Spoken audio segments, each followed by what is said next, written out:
Good morning everyone.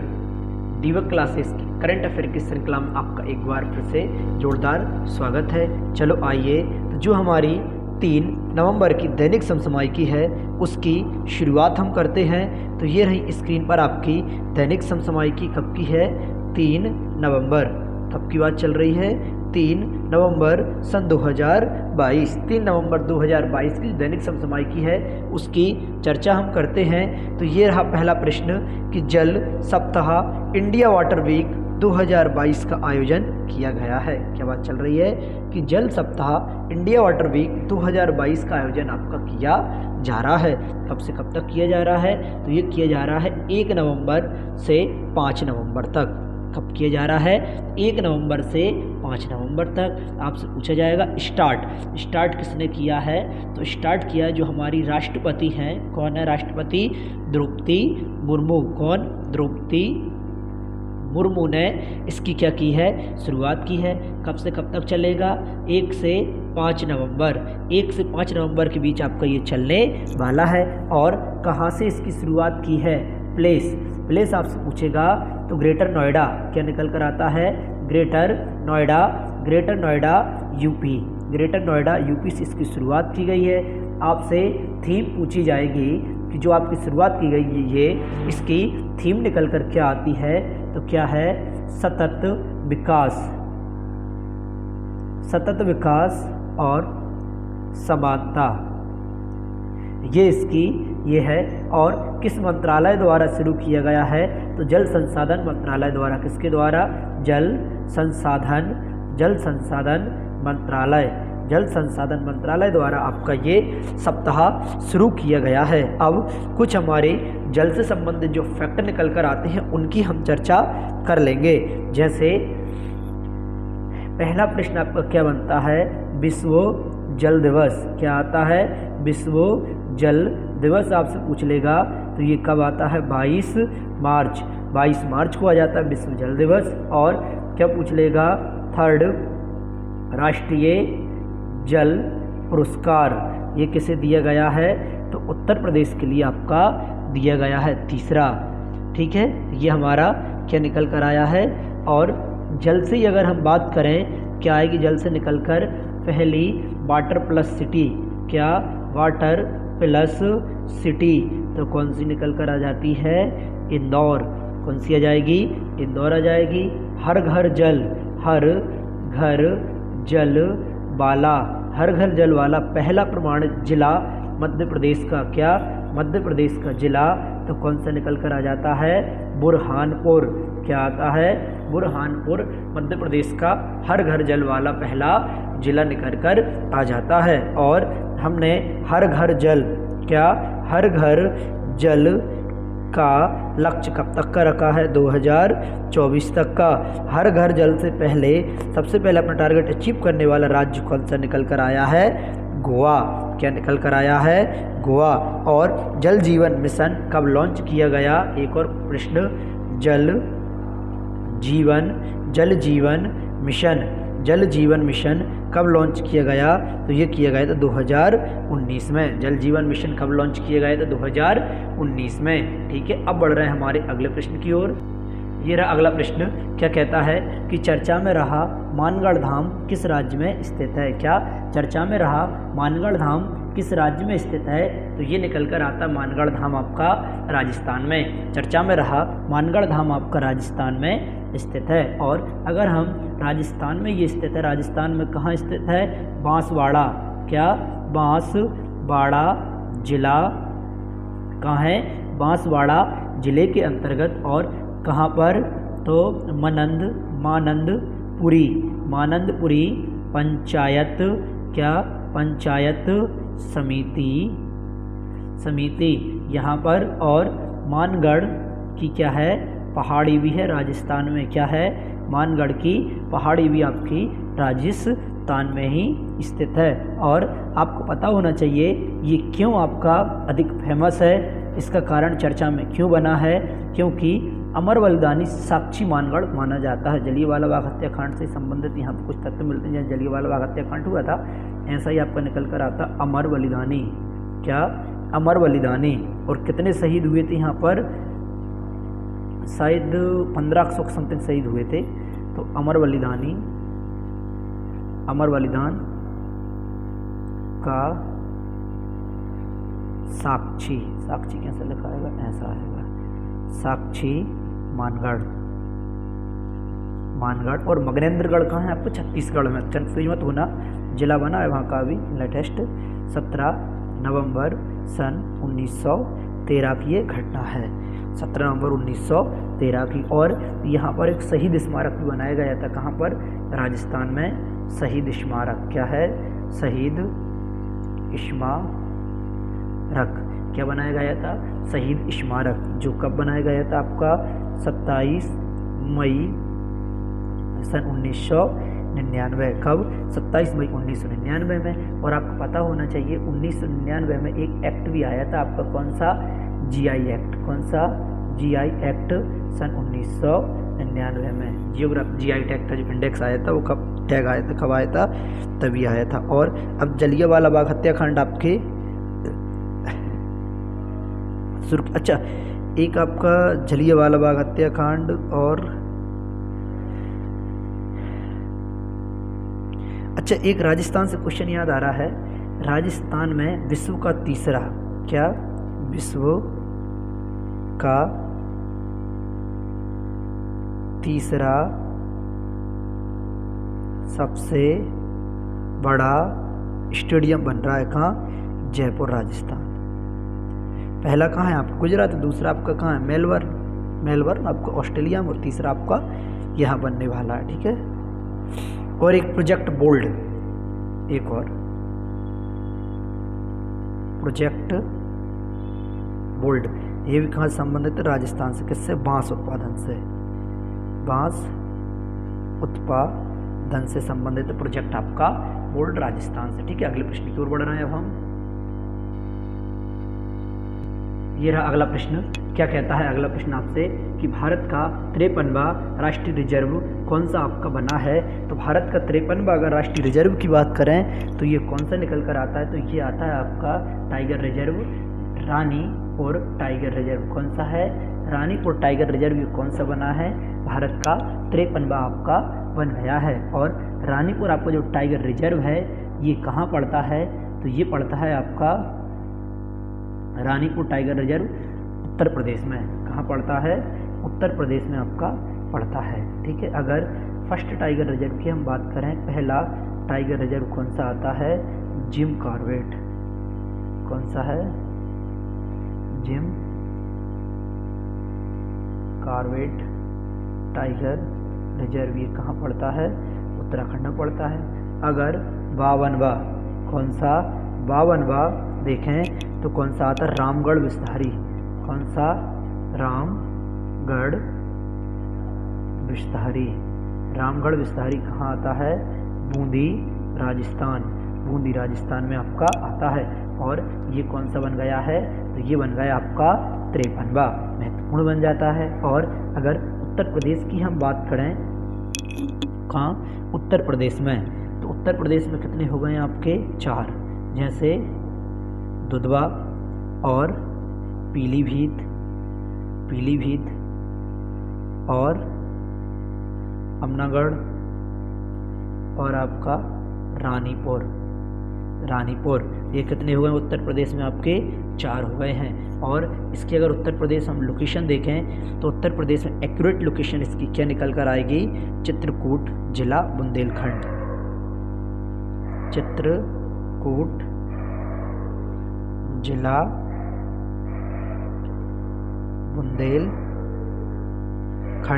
ये उत्तर प्रदेश में इसकी क्या है, एक्यूरेट लोकेशन है। किसकी, आपकी जो हमारा टाइगर रिजर्व बना है उसकी एक्यूरेट लोकेशन निकल कर आती है। क्लियर है ना। ये अमानगढ़ है, क्या, अमानगढ़ टाइगर रिजर्व आ जाता है। प्रोजेक्ट टाइगर कब आया था हमारा, तो प्रोजेक्ट टाइगर आया था 1973 में। कब, प्रोजेक्ट टाइगर कब आया था, 1973 में प्रोजेक्ट टाइगर हमारा आया था। और नवीनतम राष्ट्रीय उद्यान आपसे पूछ ले कि नवीनतम नेशनल पार्क, नवीनतम कौन सा आता, देहिंग पटकई असम।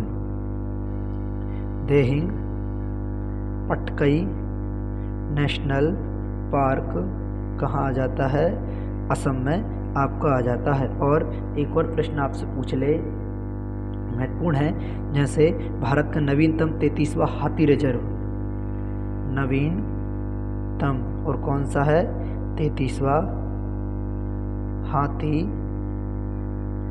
रिजर्व कहाँ है आपका, उत्तर प्रदेश में। और T/2 अवार्ड किसे मिला है, सत्यमंगलम टाइगर रिजर्व कहाँ है, तमिलनाडु। कहाँ है सत्यमंगलम टाइगर रिजर्व, तमिलनाडु में इसे दिया गया। ठीक है, अगले प्रश्न को बढ़ते हैं। अब व्यक्ति हैं, अगला प्रश्न है आपका कि हाल ही में भारत के स्टील में कहे जाने वाले जमशेदजी ईरानी का निधन हो गया है, उन्हें पद्म भूषण कब दिया गया था। सन 2007 में इन्हें पद्म भूषण से सम्मानित किया गया था। अगर जमशेद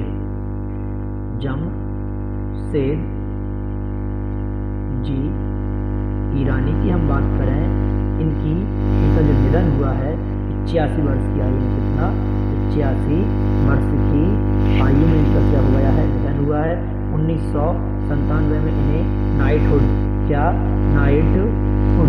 की उपाधि दी गई थी। और 2007 में इन्हें पद्म भूषण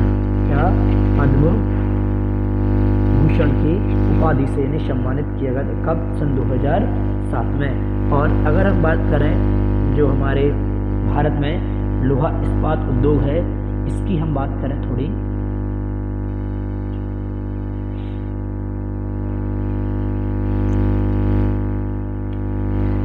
ये तो हमने देख लिया। अच्छा, निधन हम बात करें, निधन कब किसका निधन हुआ, चलो ठीक है, देख रहे हैं कुछ हम देख लेते हैं। शिंजो आबे, कौन, शिंजो आबे, जो कहाँ के हैं, जापान के पूर्व प्रधानमंत्री थे, जिनका निधन हो गया है। इसके बाद राकेश, कौन,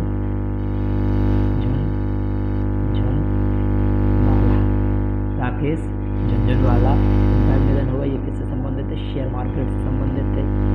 बिग मॉल ऑफ इंडिया के नाम जाने जाते थे इन्हें।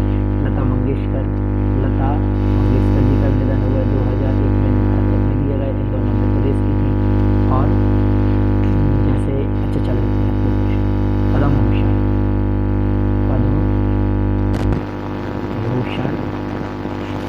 2022 के विजेता कौन कौन है, इनके पुरस्कार दिया गया था।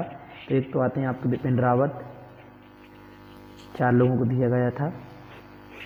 कल्याण सिंह, प्रभा अन्ने,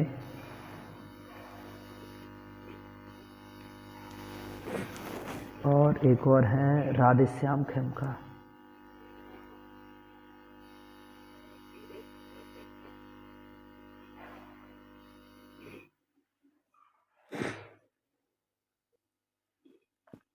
एक नवंबर 2022 को भारतीय रिजर्व बैंक मतलब आरबीआई, क्या, भारतीय रिजर्व बैंक मतलब आरबीआई ने डिजिटल रुपये मतलब क्रिप्टो करेंसी की शुरुआत करेगा।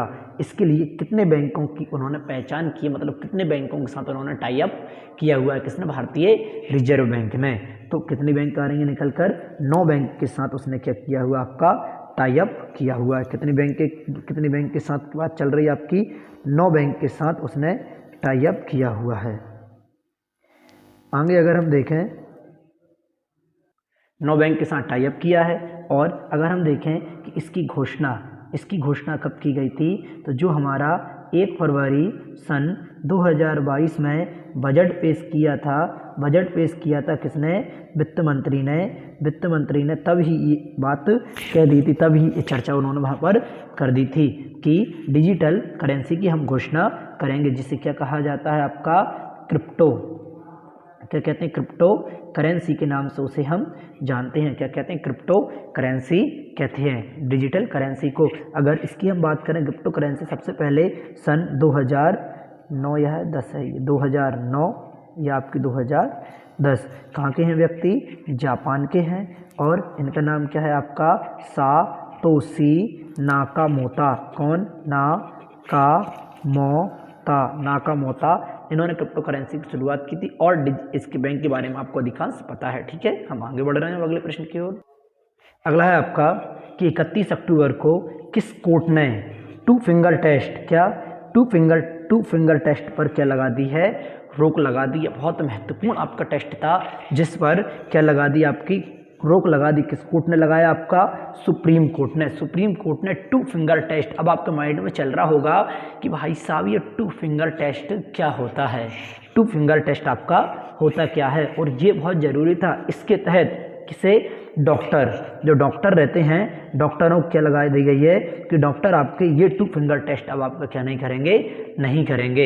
इस पर उन्होंने रोक लगाई और किसने लगाई, आपके सुप्रीम कोर्ट ने लगाई है। चलो ठीक है, इसके बहुत संवेदनशील आपका ये था, जो फिंगर टेस्ट था बहुत ज़्यादा संवेदनशील था। चलो ठीक है, इस थोड़ा सा जो आपका स्टेटमेंट है इस टू फिंगर टेस्ट के बारे में बताता हूँ, आप सुनिएगा, क्योंकि लिख पाना यहाँ पर पॉसिबल नहीं है कि एक मतलब पूरा पैराग्राफ में बताता हूँ कि कोर्ट ने आगे कहा है कि इस टेस्ट के आधार पर रेप की पुष्टि होने या ना होने का कोई वैज्ञानिक प्रमाण नहीं है, कि आपने ये टेस्ट किया और टेस्ट करने के बाद आप ये नहीं कह सकते कि किसी महिला विशेष के साथ बलात्कार या रेप हुआ है या नहीं हुआ, ये यहाँ पे आप नहीं कह सकते। तो ये टेस्ट इसकी पुष्टि आपका नहीं करता है, कोई वैज्ञानिक प्रमाण नहीं है, जांच करने का एक आक्रामक तरीका है। मतलब इस टेस्ट के माध्यम जब आप टेस्ट करते हैं तो ये बहुत एक आक्रामक तरीका है। इसकी वजह से ये महिलाओं को फिर से पीड़िता और दोबारा पीड़ित, मतलब फिर से या तो हुआ नहीं है तो पीड़ित करेगा, या हुआ है तो दोबारा पीड़ित करता है। टू फिंगर टेस्ट नहीं होना चाहिए, सुप्रीम कोर्ट ने आपका ये कहा है। और कौन कौन ने कहा है, तो ये फैसला सुनाया आपका 31 अक्टूबर सन 31 अक्टूबर 2022 को एक ऐतिहासिक फैसला टू फिंगर टेस्ट का पर रोक लगा दी है। किसने, आपका जस्टिस DY चंद्रचूड़। कौन, जस्टिस DY चंद्रचूड़ ये हैं। और एक और हैं आपकी जस्टिस हेमा कोहली की बेंच ने नाराजगी जताते हुए कहा कि ऐसा करने वालों पर सख्त एक्शन होगा। इसी के साथ देश भर के पुलिस बलों और डॉक्टरों को इस फैसले से अवगत कराने का निर्देश दिया कि जो पुलिस विभाग और डॉक्टर हैं इस केस के चलते टू फिंगर टेस्ट आपका ना करें, और टू फिंगर टेस्ट पर उन्होंने रोक लगा दी है। अब टू फिंगर टेस्ट को अक्सर कौमार्य परीक्षण भी आपका कहा जाता है, और इसका उद्देश्य एक महिला की योनि की मांसपेशियों की शिथिलता की जांच करना है। मुख्य रूप से यह जांच यौन रूप से सक्रिय है या नहीं है इसकी पुष्टि नहीं करता। ये भी उन्होंने इस केस के स्टेटमेंट में कहा है। फिर आगे उन्होंने बहुत कुछ कहा, स्टेटमेंट बहुत संवेदनशील रहा है कि यह परीक्षण बलात्कार पीड़िताओं तथा उनके आरोपों की पुष्टि करने के लिए किया जाता है, लेकिन ये 100% सही है, इसकी कोई पुष्टि नहीं की जाती। टू फिंगर टेस्ट डॉक्टर द्वारा किया जाता है जो रेप सर्वाइवर कैनल में 2 उंगलियां डालता और मांसपेशियों की शिथिलता की जांच कर सकता, इसके बारे में उन्होंने बताया है। तो इस पर रोक लगाना बहुत ज़रूरी था कि कोर्ट ने कहा है कि इस टेस्ट के तहत दोबारा यातनाएं देने जैसी एक बात कही है, इसलिए इस टेस्ट को रोकना बहुत ज़रूरी है। तो ये किसने कहा है, आपका सुप्रीम कोर्ट ने कहा। सुप्रीम कोर्ट की किस बेंच ने कहा है, जस्टिस DY चंद्रचूड़। कौन, DY चंद्रचूड़। और हमारी अगर बात करें भारत में सुप्रीम कोर्ट की संख्या कितनी है, तो सुप्रीम कोर्ट की संख्या निकल कर आती है 1, और इसमें 1 होता है मुख्य न्यायाधीश, 33 होते हैं अन्य न्यायाधीश, टोटल कितने होती हैं 34। और हाई कोर्ट की संख्या कितनी है भारत में, हाई कोर्ट की संख्या 25 है। नवीनतम आपसे पूछा जाए तो अमरावती हाई कोर्ट नवीनतम निकल कर आता है। ठीक है, अगले प्रश्न की ओर बढ़ते हैं हम। ये रहा अगला प्रश्न कि प्रतिवर्ष भारतीय भाषा दिवस आपका कब मनाया जाता है। क्या, भारतीय भाषा दिवस मनाया जाता है 11 दिसंबर। प्रतिवर्ष भारतीय भाषा दिवस मनाया जाता है आपका 11 दिसंबर। इसके बारे में इतना ही सफिशिएंट है। ठीक है, हम आगे नहीं देख रहे हैं। भारतीय भाषा दिवस मनाया जाता है 11 अक्टूबर को। अब चल रहे हैं हमारे क्वेश्चन ऑफ द डे की ओर।